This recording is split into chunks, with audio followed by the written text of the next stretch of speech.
And let's turn now to Capitol Hill, where we've been discussing, for reaction from lawmakers firsthand. First up, Republican Congressman Mike Gallagher of Wisconsin. He's a member of the Armed Services Committee. He's also a Marine Corps veteran. He deployed to Iraq twice as a commander of intelligence teams. Congressman Gallagher, thank you very much for joining us. So we did hear the president say in so many words that the United States, Iran, appears to have stepped back from the brink. But we're also hearing, and we just heard it from our analyst, Kareem Sajapur, that it very well may be that Iran has other things in mind. How do we know that hostilities are at an end? Well, it's too early to tell. The dust is indeed still settling. And I would expect Iran to revert to its modus operandi for at least the last 2 years, but really the last 3 decades, where it traditionally uses proxies, cutouts, terrorist group to do its dirty work for it. I do, however, think initial indications are promising that we've managed to reestablish some semblance of a credible military deterrent in the region. If nothing else, I think the Iranian regime clearly understands that if they kill more Americans, we will strike back forcefully. And I think that's a good thing. I've supported taking Soleimani and al-Mohandes off the battlefield. And my hope is that the combination of maximum economic pressure and a credible military deterrent, which we really haven't had for a long time. I think you'd have to go back to at least to 2003, which was coincidentally the last time the Iranians really suspended their nuclear program. I think that combination really gives us an opportunity to put more pressure on the regime and ultimately drive a wedge between the regime and its people. Because what the Iranian regime fears more than anything else, more than any strike President Trump could order, is its own people. Well, just quickly then, do you believe the president was too quick to say this morning that the Iranian people deserve a great future, deserve peace?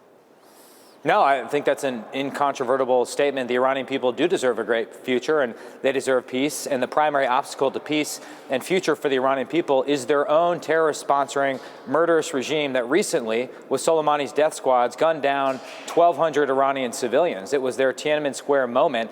And furthermore, shut down internet for 10 days in Iran at the cost of hundreds of millions of dollars that they don't have, all because of fear of their own people. So I really think we need to unite our traditional allies in the region and unite even sort of Shia groups in the region around the idea that standing in the way of your future, standing in the way of independence, sovereignty, and strength in the region is the Iranian regime. How would you now describe right now the relationship between the United States and Iran after all this? I mean, last Thursday night, the American people, I think, thought maybe we were on the brink of war. Today, we hear the president talking about peace. What is it?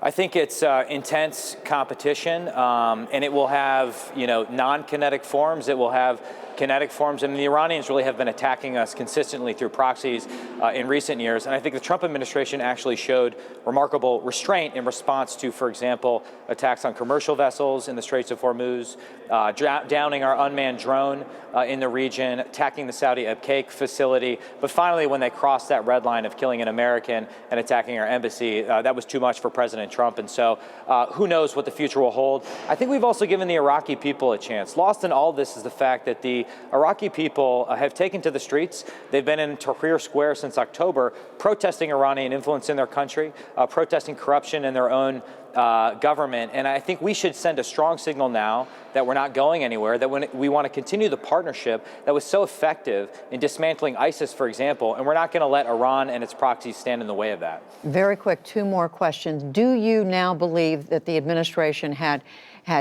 clear evidence that General Soleimani was planning something new, a new threat against American interests that justified his killing? Yes. And can you share any of that with the American people? No, I'm a counterintelligence, human intelligence officer by trade, so I'm a bit hesitant to share anything in the realm of classified information. But I've seen nothing to change my basic assessment that we needed to take action. Although imminence was not the standard here, I think we sent a clear red line to the Iranian people that if you kill Americans, we are going to respond forcefully. And finally, we know Speaker Pelosi has said today she's going to introduce a resolution to be voted on tomorrow, limiting the president's ability to take military action in Iran without approval from Congress. Is the administration prepared to support anything like that, in your view?